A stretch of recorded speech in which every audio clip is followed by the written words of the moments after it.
저녁 약속 장소는 병원 근처의 작은 레스토랑이었다. 조명이 은은하고 창가 너머로는 빗물이 가로등 불빛에 번져 흘러내리고 있었다.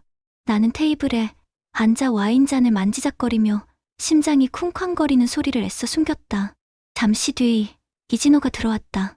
안녕하세요. 나의 비밀 이야기 채널 주인장입니다. 섹스리스 부부 이야기 2탄을 데리고 왔습니다. 먼저 저희 영상을 클릭해주셔서 감사합니다. 구독과 좋아요는 무료인 거 아시죠? 아직 구독과 좋아요를 클릭하지 않으셨다면 클릭 부탁드립니다. 구독과 좋아요는 나의 비밀 이야기 주인장에게 큰 힘이 됩니다. 그럼 섹스리스 부부 이야기 2탄을 데리고 왔습니다. 오늘의 이야기 들려드릴게요. 검은 셔츠에 재킷을 걸친 그는 평소보다 더 단정해 보였고 어쩐지 어른스러웠다. 그가 다가와 웃으며 인사를 건넸다. 기다리셨죠? 죄송합니다. 차가 막혀서. 나는 고개를 저으며 미소 지었다. 아니에요. 저도 방금 왔어요.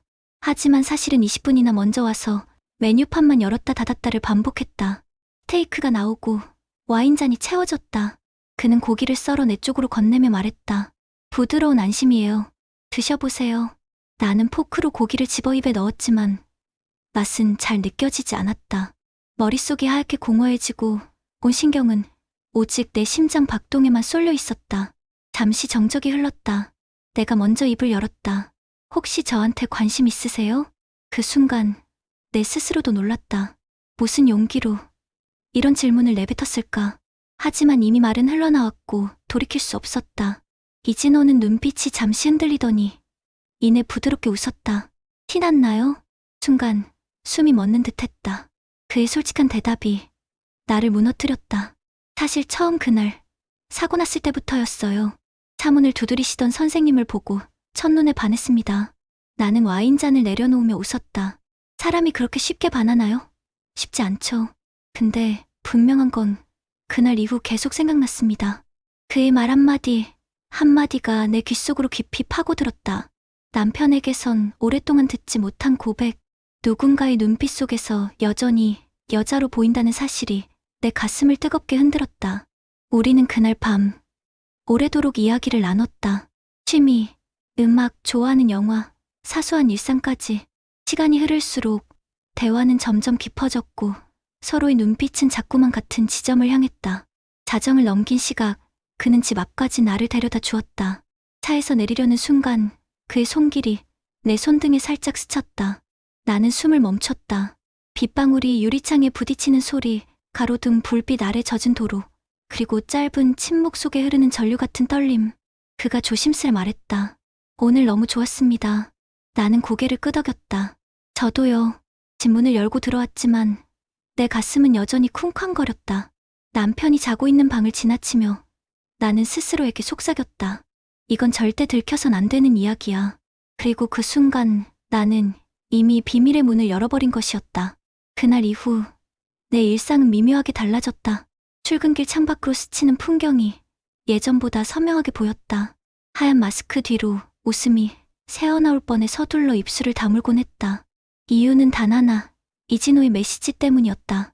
오늘도 좋은 하루 보내세요. 점심은 드셨어요? 짧고 사소한 문장들. 그런데 그 몇 줄이 10년 동안 잊고 지냈던 설렘을 매일 깨워주고 있었다. 병원 복도를 걸으며 환자 차트를 넘기다가도 휴대폰 진동에 심장이 덜컥 내려앉았다. 내가 답장을 보낸 뒤 몇 초 만에 오는 그의 회신의 얼굴이 달아올라 하얀 마스크가 뜨겁게 느껴졌다. 남편과의 대화는 여전히 짧았다. 회의 다녀올게. 저녁 뭐 먹을까? 겉으론 아무 문제 없는 부부. 하지만 그 틈새에 나는 점점 더 깊이 흔들리고 있었다. 어느 날 진료 후 잠시짬이 나 카페에 들렀을 때였다. 문이 열리며 들어오는 그의 실루엣. 커피 향보다 먼저 내 마음이 두근거렸다. 선생님, 잠깐 괜찮으세요? 그는 내 앞에 조심스럽게 앉았다. 테이블 위. 그의 손끝이 내 손등에 닿을 듯 말 듯 머물렀다. 나는 아무 말도 하지 못한 채 그 작은 떨림을 온몸으로 느꼈다. 창밖으론 봄비가 내리고 있었다. 우산이 없어 머리칼이 젖은 그를 보며 나는 순간적으로 손수건을 내밀었다. 머리 좀 닦으세요. 그가 웃으며 고개를 숙였다. 고맙습니다. 선생님은 늘 따뜻하시네요. 그 말 한마디에 나는 무너졌다. 남편에게서는 오랫동안 듣지 못한 말, 내가 여자로서 존재한다는 걸 확인시켜주는 문장. 그날 밤 집에 돌아와 남편이 TV를 보는 옆에서 나는 온통 다른 생각에 잠겼다. 그의 웃음, 그의 눈빛, 그의 목소리 머릿속을 떠나지 않았다. 안 돼. 이건 선을 넘는 거야. 스스로 수십 번 다짐했지만 다음날 그와 마주칠 생각에 또다시 설레는 내 마음을 멈출 수가 없었다. 며칠 후 우리는 또다시 저녁을 함께했다. 조심스러운 대화 속에서도 우리 사이에는 말하지 않아도 알 수 있는 공기가 흘렀다. 스테이크를 썰어 건네던 손길, 와인잔을 부딪힐 때 스친 손가락, 그리고 길게 이어진 눈빛. 식사가 끝나고 그는 조심스레 물었다. 혹시 조금만 더 걸으실래요? 우리는 병원 근처 공원을 천천히 걸었다. 가로등 불빛 아래 비에 젖은 나무잎에서 반짝이는 물방울처럼 내 마음은 잔뜩 흔들리고 있었다. 걸음을 멈춘 순간 그가 아주 낮은 목소리로 말했다. 선생님, 사실 그날부터 계속 보고 싶었습니다. 심장이 멎는 줄 알았다. 나는 대답하지 못한 채 그저 그를 바라보았다. 짙은 어둠 속에서도 그의 눈빛은 분명히 나를 향하고 있었다. 그날 이후 나는 알았다.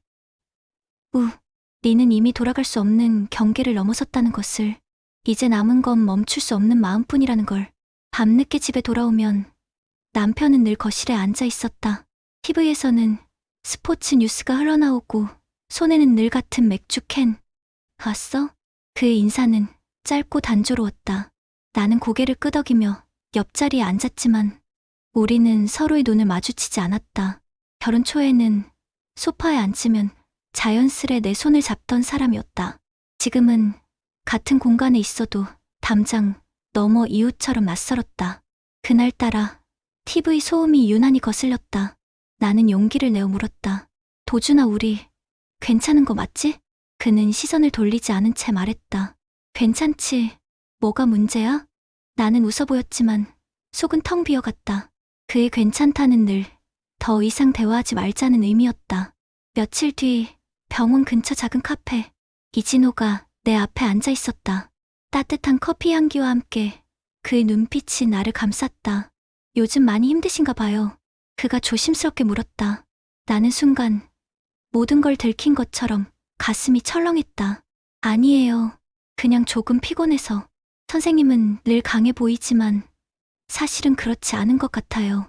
그 말에 눈물이 핑 돌았다. 나는 고개를 숙이고 웃어넘기려 했다. 사람이 다 그렇죠.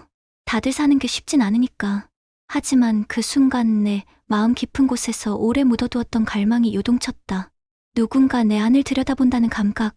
그건 남편과 지난 10년 동안 단 한 번도 느낀 적 없는 것이었다. 그날 저녁 우리는 다시 식사를 함께했다. 가로등 불빛 아래 젖은 거리를 걸으며 그 옆에 있다는 사실만으로도 숨이 벅찼다. 갑자기 그가 걸음을 멈추고 내 쪽으로 몸을 기울였다. 그 순간 우리 사이의 공기가 바뀌었다. 나는 본능적으로 고개를 돌리려 했지만 이미 그의 시선 속에 붙잡혀 있었다. 빗소리가 잦아든 밤, 그의 입술이 내 이마에 닿았다. 순간 전신이 전류처럼 떨렸다. 우리는 더 이상 말할 수 없었다. 말 대신 오래도록 서로의 눈을 바라봤다. 싫지 않았다. 너무도 오랫동안 그리워했던 것 같다. 내 눈에서는 나도 모르게 뜨거운 눈물이 흘러내렸다. 이건 아닌데, 그러면서 나는 그를 받아들이고 있었다. 그의 손길이 나의 가슴을 타고 내려왔다. 내 몸은 떨려왔다. 그의 손길이 너무 따뜻하고 부드러웠다. 이 느낌 너무 갈망했었다. 나는 조용히 눈을 감았다. 그가 하고 싶은 대로 하게 그대로 두었다. 너무 달콤했지만 짜릿했다. 나는 그에게 말했다. 더는 안 될 것 같아요. 그만해야 해요. 그의 손길은 살짝 떨렸다. 미안해요. 집으로 돌아오는 길 심장이 쿵쾅거려서 어떻게 온 건지 기억이 나지 않는다. 내 입술과 손끝에서는 아직도 그의 체온이 남아있는 것 같았다. 현관문을 열자 남편은 아이 옆에 앉아 있었다. 오늘도 늦었네. 그의 목소리는 평소와 다르지 않았지만 이제는 그 안에 내가 들어갈 자리가 없다는 걸 알았다. 나는 미소 지으며 대답했다. 응, 일이 좀 많아서. 하지만 속으로는 내 마음의 균열이 이제 막 시작되었다는 걸 절실히 느끼고 있었다. 오늘의 사연 재미있게 들으셨나요? 영상이 마음에 드셨다면 구독과 좋아요, 그리고 따뜻한 댓글로 나의 비밀 이야기 주인장을 응원해주세요. 다음 이야기 섹스리스 부부 이야기 3탄 곧 데리고 올게요. 잠시만 기다려주세요. 감사합니다.